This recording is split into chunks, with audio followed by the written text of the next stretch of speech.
ಯಾವ ಪರಿಸರ ಇದ್ರೂ ಹೊಂದ್ಕೊಳ್ಳೋದ ನನಗೆ ಸೂಕ್ತವಾದ ವಾತಾವರಣ ನಿರ್ಮಾಣ ಮಾಡ್ತಕ್ಕಂಥ ಪರಿಸರಕ್ಕೆ ಕೆಟ್ಟದಕ್ಕೆಲ್ಲ ಹೊಂದ್ಕೊಳ್ಬೇಕಾದ್ರು ಅದರ ಅರ್ಥ ಅಡ್ಮಿನಿಸ್ಟ್ರೇಷನ್ ಬರ್ತಕ್ಕಂಥ ವಾಕ್ಯ ನಾವು ಗಮನಿಸಬೇಕು, ಅದು ಯೋಚನೆ ಮಾಡಬೇಕು. ಮತ್ತು ಇನ್ನೊಂದು ಕೆಲವು ಗಾದೆಗಳೇನು ಹೇಳ್ತೀವಿ, ಹೂವಿನಿಂದ ನಾವು ಸ್ವರ್ಗಕ್ಕೆ ಇರ್ತು. ಸೂಕ್ತ ಪೂರ್ತಿ ಸರಿನೇ. ನಾರಿಲ್ಲದೆ ಹೂವು ಎಲ್ಲಿ ಬೀಳುತ್ತೆ? ಬರೀ ದೇವ್ರ ಪಾದ ಹತ್ರ ಬೀಳ್ತದೆ. ಹಾರಾಗಬೇಕಾದ್ರೆ ಯಾರು ಬೇಕು? ನಾರು ಬೇಕೇ ಬೇಕು. ಅದೆಲ್ಲರಿಗೂ ಕೂಡ ಅಷ್ಟೇ ಪ್ರಾಮುಖ್ಯತೆ. ಹೂವಿಗೆ ಯಾವ ರೀತಿ ಪ್ರಾಮುಖ್ಯತೆ ಇದೆಯೋ ನಾರಿಗೂ ಕೂಡ ಅಷ್ಟೇ ಬಿಟ್ಟು ಪ್ರಾಮುಖ್ಯತೆ. ಆದರೆ ಯಾವುದು ಕೀಳು ಮೇಲು ಅಂತಕ್ಕಂಥದ್ದಲ್ಲ. ಒಂದು ಸಾಮಾನ್ಯ ಮನುಷ್ಯ ಇರ್ತಕ್ಕಂತಹ ಚೇತನವನ್ನು ನಾವು ಗುರುಸಿದ್ರೆ ಅದಕ್ಕೂ ಗೌರವ ಕೊಡಬೇಕು. ನಿಮ್ಮಲ್ಲಿ ಎಷ್ಟೋ ಜನ ನಮ್ಮಲ್ಲಿ ಐನ್ಸ್ಟೈನ್ ಇರ್ಬೋದು, ಅಬ್ದುಲ್ ಕಲಾಂ ಇರಬಹುದು, ಸರ್ ವಿಶ್ವೇಶ್ವರಯ್ಯ ಇರಬಹುದು, ಅಕ್ಕಮಹಾದೇವಿಯರು ಇರಬಹುದು, ಶಿವ ಇರ್ಬೋದು, ಪಾರ್ವತಿ ಇರ್ಬೋದು. ನಿಮ್ಮಲ್ಲಿ ಅಂಥ ವ್ಯಕ್ತಿತ್ವವನ್ನು ನಮ್ಮ ಶಿಕ್ಷಕರು, ಮಾತಾಪಿತೃಗಳು, ತಂದೆ ತಾಯಿಗಳು ನಿರ್ಮಾಣ ಮಾಡ್ಯಾರ. ಹಾಗೆ ಬೆಳಗೆರೆ ಕೃಷ್ಣಾಶ್ಚಂತಗಳು ಆಧ್ಯಾತ್ಮಿಕ ಚೇತನ ನಿಮ್ಮಲ್ಲಿರ್ತಕ್ಕಂಥ ಸ್ಫೂರ್ತಿ ಚೇತನಗಳನ್ನು ಕೊಟ್ಟಿರ್ತಕ್ಕಂಥದ್ದು ಇದು ಈ ಪ್ರದೇಶಗಳಲ್ಲಿ. ನಾನು ಹೈಸ್ಕೂಲಲ್ಲಿ ಪಾಠ ಮಾಡಿದಾಗ ಆ ಮಕ್ಕಳು ಬಂದಾಗ ಕೆಲವು ಹೋಮ್ವರ್ಕ್ ಮಾಡ್ಕೊಬರ್ತಿರ್ಲಿಲ್ಲ. ಆಗ ಒಬ್ಬ ಹುಡುಗ ನಿಲ್ಲಿಸಿದಾಗ ಕೆಳಗಡೆ ಕುಸಿದಿತ್ತು. ಆಮೇಲೆ ವಿಚಾರಿಸಿದ್ರೆ ಅವನು ಬೆಳಿಗ್ಗೆ 6 ಗಂಟೆಗೆ 4 ಮೇಲೆ ನಡ್ಕೊಂಡು ಬಂದಿರ್ತಾನೆ. 6 ಗಂಟೆಗೆ ಒಂದು ಬುದ್ಧೇನೋ ಒಂದು ಇಟ್ಟು ಕೊಟ್ಟರೆ ಊಟ ಮಾಡಿದ್ರೆ ಸಂಜೆ ರಾತ್ರಿ 6 ಗಂಟೆಗೇನೆ. ಇದು ನಾವು ಯೋಚನೆ ಮಾಡಬೇಕಾಗುತ್ತೆ. ಯಾತಕ್ಕೆ ಅವ್ರಿಗೆ ಅವ್ರಿಗೆ ಅನುಕೂಲವಂತ ವಸತಿ ವ್ಯವಸ್ಥೆ ಆಗಬೇಕು. ಅದಾದಮೇಲೆ ನಾನು ಜೂನಿಯರ್ ಕಾಲೇಜಲ್ಲಿ ಅಲ್ಲಿ ಪಾಠ ಮಾಡ್ತಿದ್ದಂಥ ಸರ್ ಒಂದು ಹುಡುಗಿ, ಅವಳು ಸೈಕಲ್ ಹೊಡ್ಕೊಂಡು ಬರೋಳು. ಒಂದು ದಿವಸ ಏನಾಗಿದೆ, ಆಕೆ ನಾನು ತಡವಾಗಿ ಬಂದವರೆಲ್ಲ ಅಷ್ಟಾಗಿ ಇದು ಮಾಡ್ತಿರ್ಲಿಲ್ಲ. ಆದರೆ ಶಿಕ್ಷಕರು ಅಂದರೆ ಹೇಳ್ತೀನಿ, ಅವಳು ಕ್ಲಾಸಲ್ಲಿ ತಡವಾಗಿ ಯಾಕಮ್ಮ ಲೇಟಾಗಿ ಬಂದೆ, ಪಾಪ ಹೆಣ್ಮಗಳು ನಾನು ನೋಡ್ತಾ ಬೇಷ ಕಡೆ ಸ್ವಲ್ಪ ಹೆದರಿಕೆ ಆಗ್ತಾನೆ. ನೀವು ಅಷ್ಟು ಹೆದರ್ಕೊಳ್ಳೋದಿಲ್ಲ ಬಿಡಲಿ, ಈಗ ಹುಡುಗರು ಸ್ವಲ್ಪ ಮೀಸೆ ಗೀಸೆ ಜ್ವರ ಬಂದಿರುತ್ತೆ, PUC ಅದಕ್ಕೆ ಸ್ವಲ್ಪ ಇದಾಗಿರ್ತೀವಿ. ಪಾಪ ಅದು ಕಷ್ಟ ಹೇಳ್ಕೊಂಡ ಸೈಕಲ್ಲು ಕೆಳಗಡೆ ಬಿದ್ದು ಮುರಿದು ಹೋಗ್ಬಿಟ್ಟಿದೆ. ನಾವು ಇದನ್ನು ಯೋಚನೆ ಮಾಡ್ತೀವಿ. ಅದಾದಮೇಲೆ ರಾಷ್ಟ್ರೀಯ ಶಿಕ್ಷಣ ನೀತಿ ಸಂದರ್ಭದಲ್ಲಿ ಟೀಚರ್ಸ್ ಪಾಠ ಮಾಡ್ತಿದ್ವಿ. ಆಗ ಪಾಠ ಮಾಡ್ತಿರ್ಬೇಕಾದ್ರೆ ಒಬ್ಬ ಟೀಚರ್ ಅದು, ಸರ್ ನಮಗೆ ಕೊಡೋ ಸಂಬಳ ಭಾಳ ಕಡಿಮೆ, ಆದರೆ ನಮಗೆ ಆ ಕಡೆ ಗಮನ ಇರೋದಿಲ್ಲ.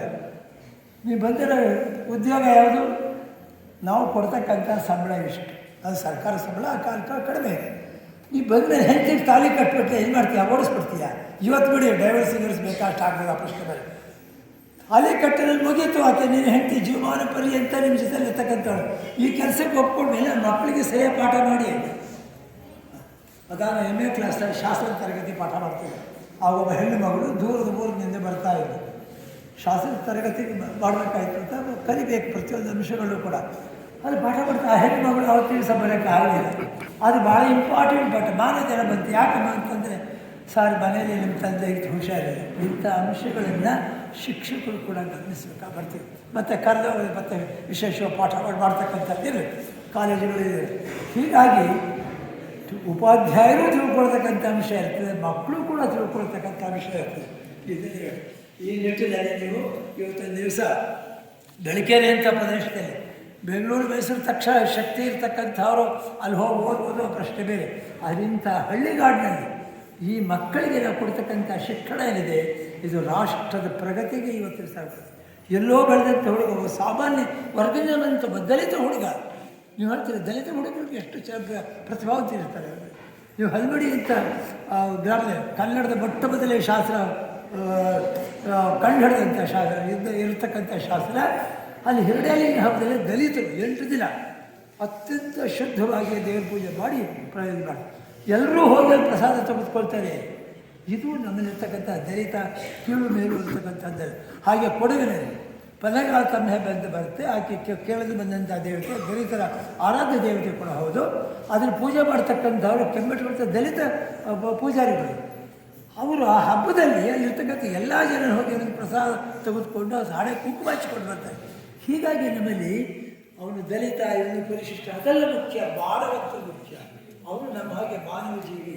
ಅದು ಬೆಳಗೆರೆ ಕೃಷ್ಣಾಸ್ತಿಗಳು ಅದನ್ನು ಕಲಿಸ್ಕೊಟ್ಟಿದ್ದಾರೆ. ಅವ್ರ ಅತ್ಯಂತ ಸರಳ ಜೀವನದಲ್ಲಿ ಎಂಥವ್ರನ್ನ ತಮ್ಮ ತಕ್ಕೆ ತೆಗೆದುಕೊಂಡ್ರು. ಇಲ್ಲ ಶ್ರೀಪಾದ ಅಂಥವ್ರು ಇಲ್ಲಿ ಬರೋಕ್ಕಾಗ್ತಾನೇ ಇರಲಿಲ್ಲ ಅಂತ ಆದರ್ಶ ಅವರು ಬರೆಸ್ತದೆ. ರವಿಗಳಿಗೆ ಅಂಥವರು ತಮ್ಮ ಹಾಯ್ ಬೆಂಗಳೂರು ಬರಿತಾ ಇದ್ದರು ಅವ್ರ ಬಗ್ಗೆ. ಅವರಿಂದ ಅನೇಕ ಶಿಷ್ಯರು ತಮ್ಮ ಆಧ್ಯಾತ್ಮಿಕ ಚೇತನ, ಆಧ್ಯಾತ್ಮದ ಮೇಲೆ ಎಲ್ಲ ಕೂತ್ಕೊಂಡು ತಪಸ್ಸು ಮಾಡೋದಿಲ್ಲ. ಆಧ್ಯಾತ್ಮವನ್ನು ನಿತ್ಯ ಬದುಕಿನಲ್ಲಿ, ಸಾಮಾಜಿಕ ಬದುಕಿನಲ್ಲಿ ಅವ್ರು ಉದ್ಧಾರ ಆಗ್ತಕ್ಕಂಥ ರೀತಿಯಲ್ಲಿ ಅವರನ್ನು ತಯಾರು ಮಾಡ್ತಕ್ಕಂಥ ಅದೇ ಪುಣ್ಯಾತ್ಮರು ಪುಣ್ಯಚೇತನ ಬೆಳಗೆರೆ ಕೃಷ್ಣಶಾಸ್ತ್ರಿಗಳು ಅಂಥ ಊರಿನಲ್ಲಿ ಎಲ್ಲರೂ ಕೂಡ ಬದುಕ್ತಾ ಇದ್ದೀನಿ.